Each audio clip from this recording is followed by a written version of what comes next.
আন্তর্জাতিকভাবে জনবহুল একটা এরিয়া হিসেবে আলোচিত একটা সিটি হয়েছে যে ঢাকা সিটি, যেটা প্রায় বসবাসের অনুপযোগী। সেই সিটিটার উপর দিয়ে একটা প্রশিক্ষণ বিমান চালান লাগবে, যেটা কিনা একটা প্রশিক্ষণ বিমান, দুর্ঘটনা ঘটতেই পারে প্রশিক্ষণের সময়, এইটাই কোটি কোটি মানুষের মাথার উপর দিয়ে চালান লাগবে।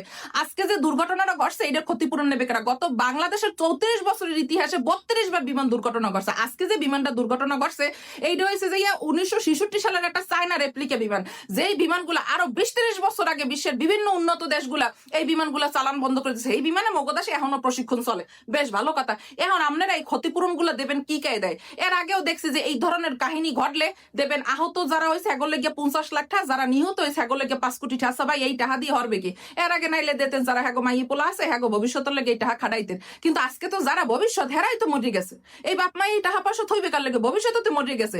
আপনারা এইভাবে ক্ষতিপূরণ না দিয়ে এই টাকাগুলার এমন খাতে খাটান যাতে পরবর্তীতে এই রকমের দুর্ঘটনাগুলা না ঘটে। এই যে একটা চেকের যে একটা ঝুলি লইয়া নামবে না, এই মা এই চেকের ঝুলি লইয়া কোন ব্যাংকে যাবে? এই মায় তো সারাদিন অপেক্ষা করতেছিল যে দুপুর বেলা আমার বাচ্চা আইবে, বাচ্চা এই বাপকে বেরান দেবের অপেক্ষা করতেছিল না, কারণ 10 মিনিট পরে স্কুল ছুটি হওয়ার কথা।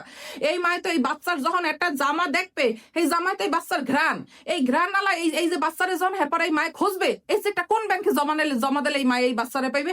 বাপে যখন সারাদিন পরে অফিস দিয়ে আইবে, অফিস দিয়ে আইলে পরে তো বাপের বুকে ঝাপাই পরে এই বাচ্চা আব্বু আব্বু করতে করতে।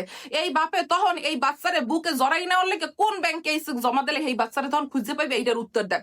আমরা বিগত দিনেও বিভিন্ন ভাবে দেখিয়েছি যে এরপরে নিউজ আইবে যে অমুক দলের, সব সরকারের আমলে এই কমন বিষয়, অমুক দল অমুক ক্ষতিগ্রস্ত পরিবারের পাশে দাঁড়ালেন এত কোটি টাকা দিয়া, অমুক দল এই করলেন সেই করলেন, আবার শোক প্রকাশ করলেন। খালি খালি শোক প্রকাশ না করিয়া এই পরবর্তীতে যাতে এই রকমের বারবার শোক প্রকাশ না করা লাগে এই কাজ করেন। এই টাকা দিয়ে দেখেন যে এই প্রশিক্ষণের জন্য অন্য কোনো বাংলাদেশের মাটিতে অন্য কোনো আকাশ সিলেক্ট করা যায় কিনা, যে জায়গায় এত পরিমাণে মানুষ নাই, যে জায়গায় এই রকমের বাচ্চা আর অকালে প্রাণ দেওয়া লাগবে না।